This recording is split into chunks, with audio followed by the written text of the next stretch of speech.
The National Museum of African American History and Culture houses extensive documentation of slavery's many cruelties, but some files reveal forms of discrimination so specific and so cruel they demonstrate how enslaved people faced compounded oppressions based not only on their race, but also on any visible difference that set them apart. On a morning in February 2025, historian Dr. James Richardson opens a package that will lead him to uncover one of the most heartbreaking, yet ultimately inspiring stories he has encountered. The account of a boy born with albinism into slavery in Georgia, who faced rejection and discrimination even within the slave market because of his appearance, who was eventually purchased by a wealthy woman who exploited him as a living curiosity to display to guests, and who after emancipation gave powerful testimony, documenting both the racism of slavery and the additional discrimination he faced because of his albinism, testimony that helped establish the historical record of how enslaved people with visible differences faced compounded vulnerabilities. The donation comes from a historical society in Georgia that has been researching testimony from formerly enslaved people with disabilities and visible differences.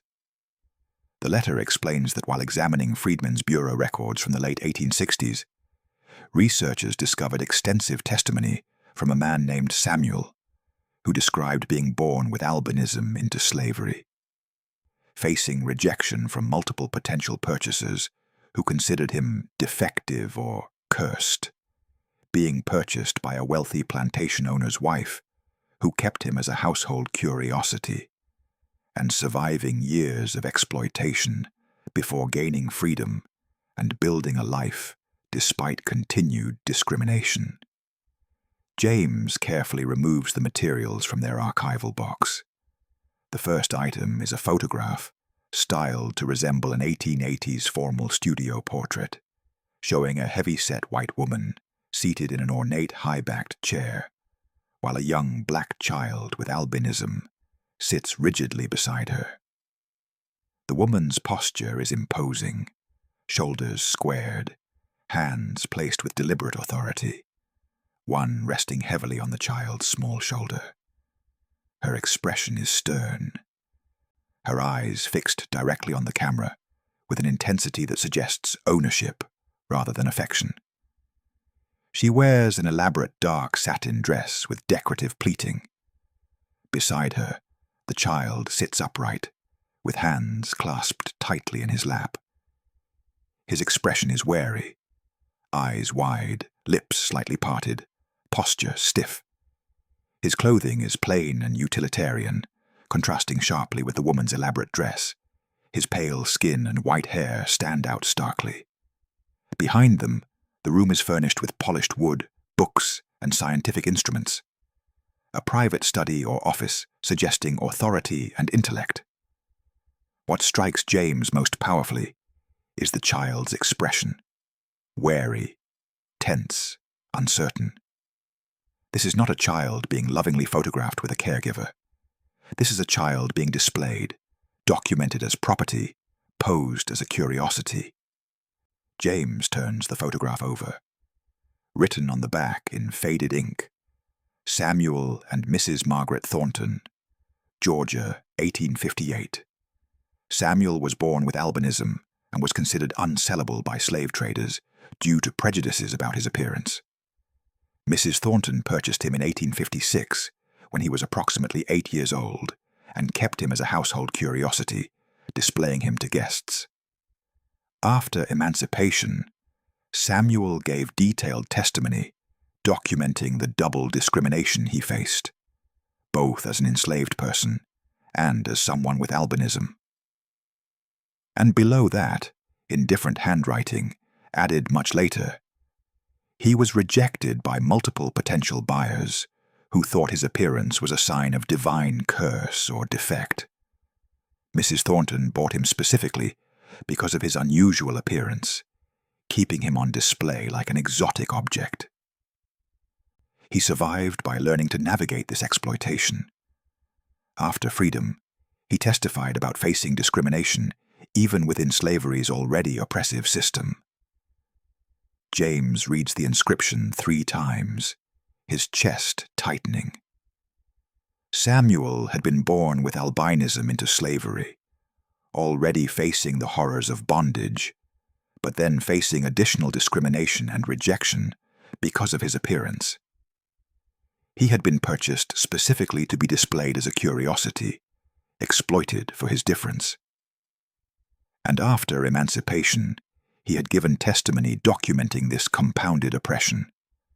James spends the rest of that day examining the other materials in the package. What he finds is extraordinary. Samuel's extensive testimony given to Freedmen's Bureau officials in 1867, describing his experiences, records documenting his sale to Margaret Thornton, contemporary accounts describing how enslaved people with albinism were treated, and follow-up documentation showing how Samuel built a life after emancipation despite continued discrimination. From Samuel's testimony, given in Atlanta in May 1867, "My name is Samuel. I chose this name after emancipation. It means God has heard. And I chose it because throughout my years in bondage, I prayed that God would hear my suffering and deliver me to freedom." I was born enslaved in Georgia in approximately 1848. I was born with what I now know is called albinism. My skin is very pale, my hair is white, and my eyes are sensitive to light. When I was born, there was confusion and fear on the plantation. Some enslaved people believed I was cursed, or that my mother had done something wrong to cause my appearance. Some white people on the plantation believed I was evidence of something unnatural. My mother loved me and protected me as best she could, but she faced suspicion and blame because of my appearance. When I was approximately 4 years old, my mother and I were sold separately after the plantation owner died, and his estate was divided. I never saw my mother again. I was taken to a slave auction in Savannah. I was approximately 4 years old. I remember standing on the auction block while potential buyers examined me. But instead of the usual process where buyers would bid, most buyers walked away. I heard them talking.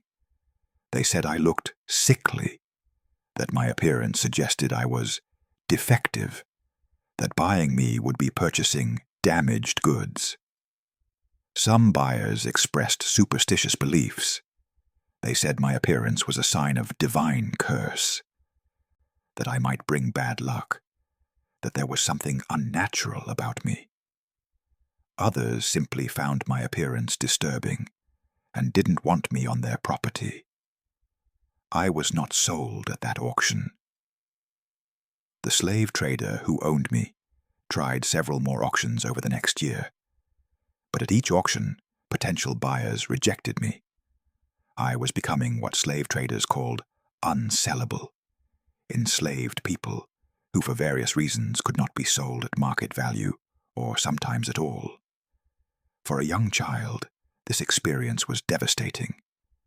I understood that even within the already dehumanizing system of slavery, where all black people were treated as property, I was considered even less valuable, even more rejected, because of my appearance. I faced discrimination within discrimination, rejection within an already oppressive system. Finally, in 1856, when I was approximately 8 years old, a woman named Margaret Thornton attended a slave auction where I was being offered. Mrs. Thornton was the wife of a wealthy plantation owner near Savannah. Unlike other potential buyers who rejected me because of my appearance, Mrs. Thornton was interested specifically because of my appearance. She purchased me for a very low price. I learned later that she paid only $150 for me, well below the typical price for a healthy 8-year-old boy.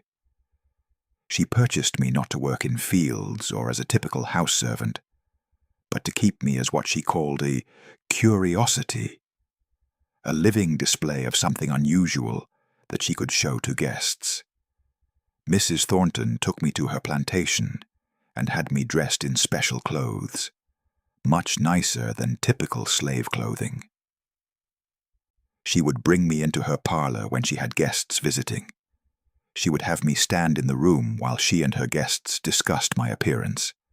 They would examine me, comment on my pale skin and white hair, speculate about what caused my appearance, discuss whether I was evidence of some unusual natural phenomenon. I was treated like an exotic object rather than a human being.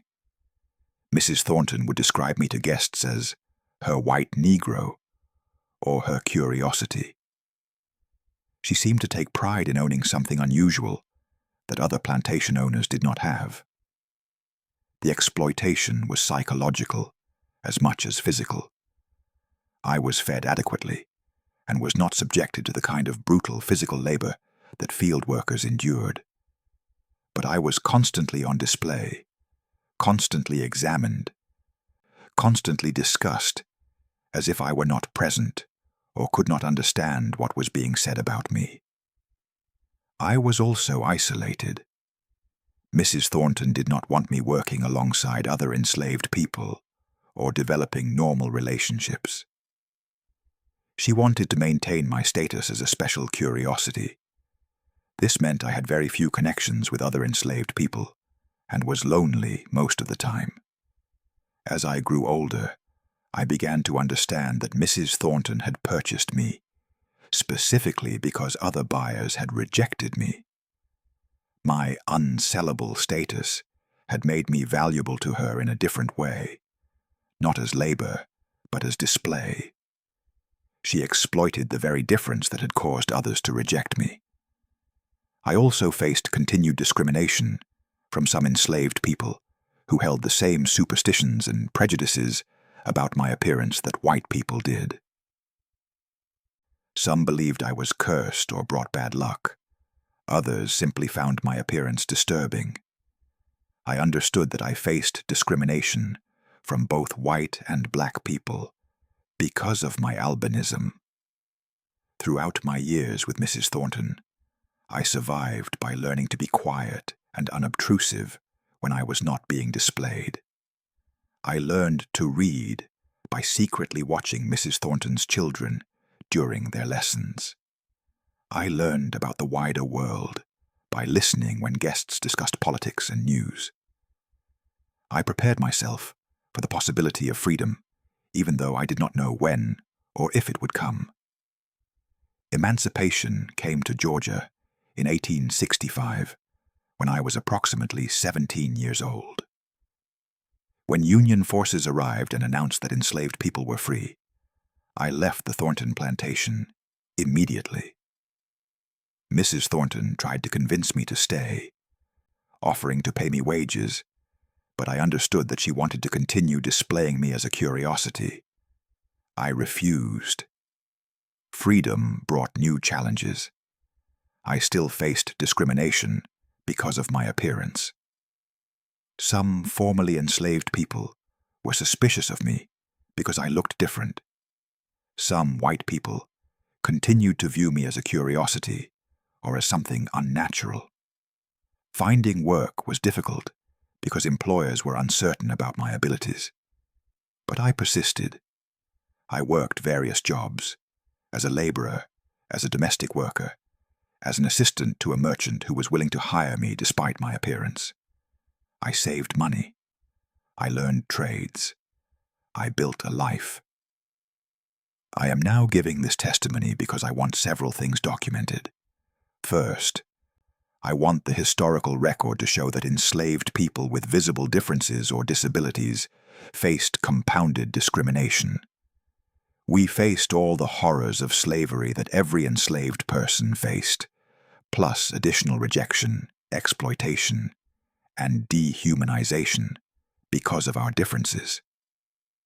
Second, I want to document that I was purchased specifically because of my appearance, not despite it, but because of it. Mrs. Thornton exploited my difference for her own entertainment and social status. This is a specific form of exploitation that needs to be recognized. Third, I want to challenge the superstitions and prejudices that surrounded people with albinism during slavery. I was not cursed. I was not defective. I was not evidence of something unnatural. I was a human being born with a genetic condition that affected my appearance, but not my humanity or my capabilities. Fourth, I want other people with visible differences to know that survival is possible, that building a life despite discrimination is possible, that we are not defined by others' prejudices or by the exploitation we survived. I survived being unsellable. I survived being purchased as a curiosity. I survived years of being displayed and examined. I survived isolation and discrimination from multiple directions, and I am now free and building a life on my own terms. My appearance made me vulnerable in specific ways during slavery. But my appearance does not define my worth or my capabilities. I am documenting my experience so that history will record that enslaved people with disabilities and visible differences faced unique vulnerabilities, and so that our survival and resistance will be recognized and honored. James reads Samuel's testimony multiple times, struck by his clear analysis of the compounded discrimination he faced and his determination to document this specific form of exploitation. Samuel understood that he faced oppression, both as an enslaved black person and as someone with albinism, and he wanted both forms of discrimination documented. James contacts Dr. Lisa Washington, a historian at Emory University in Atlanta, who specializes in the experiences of enslaved people with disabilities and visible differences. Lisa has spent decades researching how enslaved people who were blind, deaf, physically disabled, or who had visible differences like albinism faced additional vulnerabilities and discrimination within slavery's already oppressive system. Lisa calls him back within an hour. Samuel's testimony, if it's as detailed as you've described, would be one of the most important accounts we have from an enslaved person with albinism. We have very limited documentation about how these individuals were treated. If Samuel documented being rejected as unsellable, then purchased specifically to be displayed as a curiosity, that's crucial historical evidence. Send me everything. James shares all the materials with Lisa. They arranged to meet at the Georgia Historical Society in Savannah to examine additional records about Samuel's sale, the Thornton family, and any other documentation about enslaved people with albinism in Georgia. Over the following weeks, James and Lisa pieced together Samuel's complete story through his testimony, sale records, property inventories, contemporary accounts, and follow-up documentation about his life after emancipation. From property records, they find documentation of Samuel's sale to Margaret Thornton in 1856. The record notes, one Negro boy, age approximately 8, named Samuel Albino, purchased for $150. Note, child's unusual appearance makes him unsuitable for fieldwork, but may be of interest as household curiosity. They find estate inventories from the Thornton plantation that list Samuel separately from other enslaved people, with notes indicating he was kept in the main house rather than in slave quarters and was used for display purposes. They find contemporary accounts from visitors to the Thornton plantation describing being shown the white Negro child and expressing fascination with Samuel's appearance. From a visitor's diary from 1859, Mrs. Thornton showed us a most unusual sight, a Negro child with completely white skin and hair. She calls him her curiosity and seems quite proud of owning such a rare specimen. The child stood very still while we examined him and discussed his unusual colouring. Mrs. Thornton says she purchased him quite cheaply, as no one else wanted to buy him due to his strange appearance. It was quite fascinating, though somewhat unsettling to see. James and Lisa also find broader historical context about how people with albinism were treated during slavery. Medical and anthropological literature from the period shows that albinism was poorly understood and was often viewed with superstition. Some people believed it was a curse. Others thought it was evidence of unusual racial mixing. Others viewed it as a divine sign or a natural curiosity worthy of scientific study. Enslaved people with albinism faced specific vulnerabilities. They were often considered less valuable as laborers. They faced rejection in slave markets. They were sometimes purchased specifically to be displayed, and they faced discrimination from both white and black communities who held superstitious beliefs about their appearance. Most importantly, James and Lisa trace what happened to Samuel after emancipation. From Freedmen's Bureau records and city directories, they find that Samuel lived in Atlanta for most of his adult life. He worked as a carpenter, married in 1872, and had 3 children. He remained active in his church community and occasionally spoke about his experiences to help educate people about albinism and to challenge superstitious beliefs. From a black newspaper in Atlanta in 1885, they find an article about Samuel. Mr. Samuel Freeman, a respected carpenter and member of Ebenezer Baptist Church, spoke Sunday about his experiences as an enslaved person born with albinism. Mr. Freeman described facing rejection, even within the slave market, because potential buyers viewed his appearance as a sign of defect or curse. He was eventually purchased by a plantation owner's wife, who kept him on display as a curiosity rather than as a laborer. Mr. Freeman emphasized that albinism is not a curse or defect, but simply a natural variation in human appearance. He urged the community to reject superstitious beliefs and to treat people with albinism with the same dignity accorded to all people. They find that Samuel lived until 1912, dying at age 64, having built a successful carpentry business and having raised a family. His obituary notes that he was known both for his craftsmanship and for his advocacy work, educating people about albinism. Over the following months, James and Lisa worked to create an exhibition honoring Samuel's survival and documenting the specific vulnerabilities faced by enslaved people with visible differences.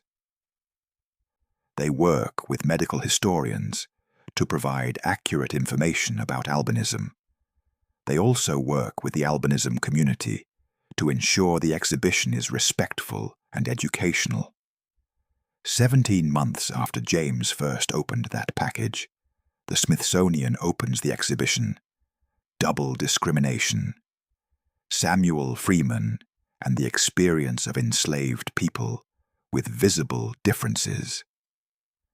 The exhibition occupies a gallery designed to honor Samuel while documenting both the general horrors of slavery and the additional vulnerabilities faced by enslaved people with disabilities and visible differences. The centerpiece is the 1858 photograph of Samuel with Margaret Thornton, an image that captures his exploitation as a living curiosity. A detailed explanation accompanies the image. This 1858 photograph shows Samuel, age approximately 10, with Margaret Thornton, who purchased him in 1856. Samuel was born with albinism and faced rejection from multiple slave buyers who viewed his appearance as evidence of defect or curse. Thornton purchased him specifically because of his unusual appearance. keeping him as a household curiosity to display to guests. The photograph documents Samuel's exploitation, posed not as a person, but as an exhibit. After emancipation, Samuel gave detailed testimony, documenting the compounded discrimination he faced as both an enslaved person and someone with albinism. The exhibition tells Samuel's complete story through his testimony, sale records, contemporary accounts, and documentation of his life after emancipation. It also provides medical and historical context about albinism, challenging the superstitious beliefs that surrounded the condition during the slavery era. One section focuses on Samuel's early years, his birth into slavery, the confusion and fear his appearance caused, his separation from his mother, his experiences at slave auctions where buyers rejected him.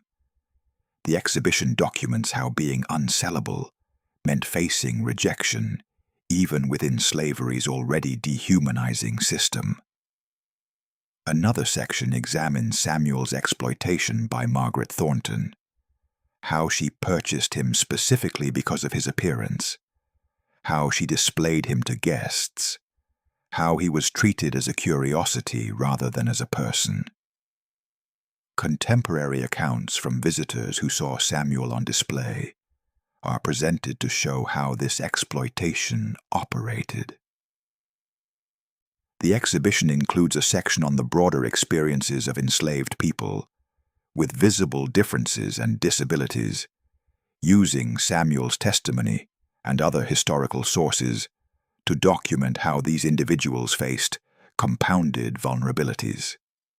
A section on survival and resistance shows how Samuel navigated his exploitation, how he taught himself to read, how he learned about the wider world, how he prepared for potential freedom.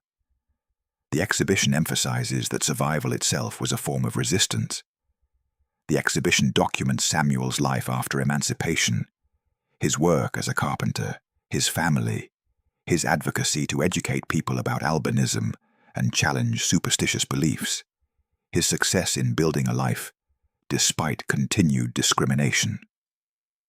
A video plays continuously featuring historians discussing the experiences of enslaved people with disabilities and visible differences, medical experts explaining albinism, and disability advocates discussing why Samuel's testimony is important for understanding intersecting forms of discrimination. On opening day, James stands in the gallery, watching visitors engage with the exhibition. He sees people study the photograph, understanding that this image captures exploitation. A child being displayed as a curiosity, documented as property rather than as a person. Lisa stands beside him, looking at the image. Samuel was 10 years old when this photograph was taken, she says quietly. He'd already been rejected by multiple slave buyers because of his appearance, had been separated from his mother, had been purchased specifically to be displayed as a curiosity. Look at his expression, wary, tense, uncertain.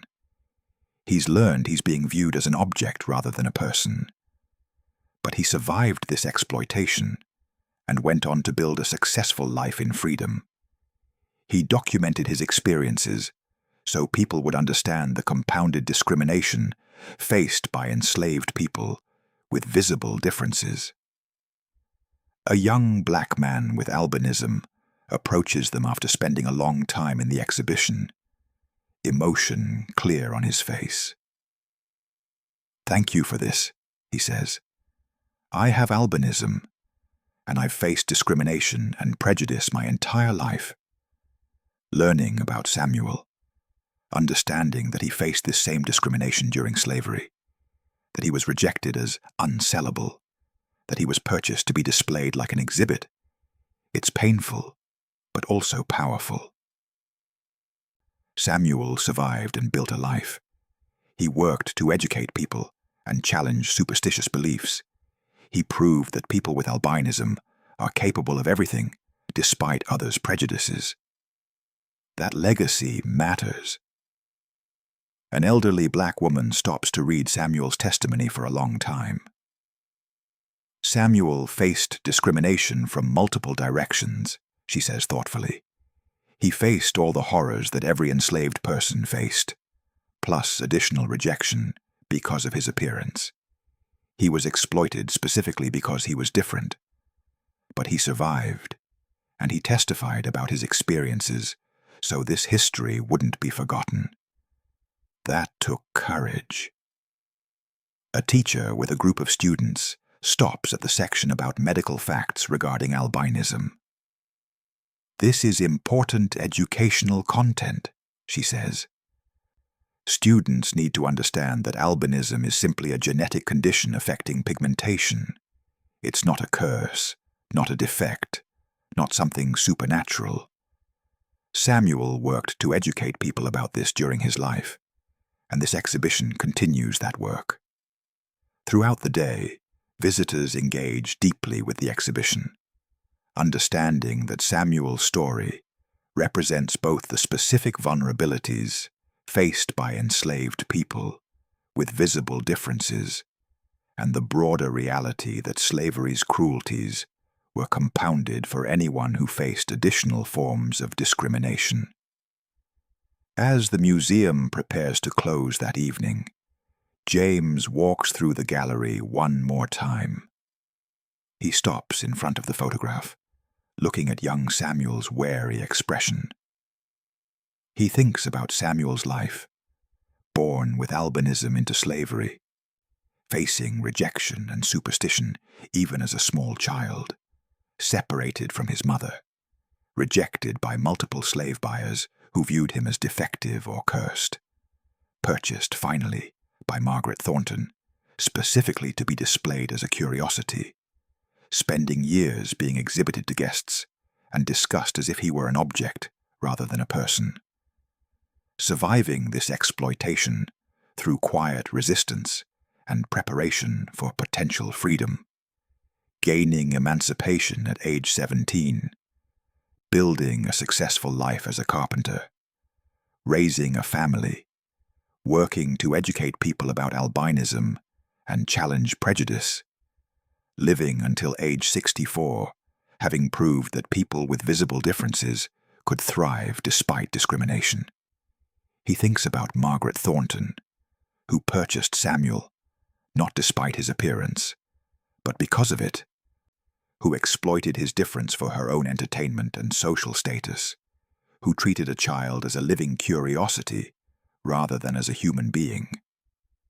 And he thinks about all the other enslaved people with disabilities and visible differences who faced compounded discrimination, who survived despite additional vulnerabilities, whose stories deserve to be documented and honored. The photograph waited 116 years to tell Samuel's complete story.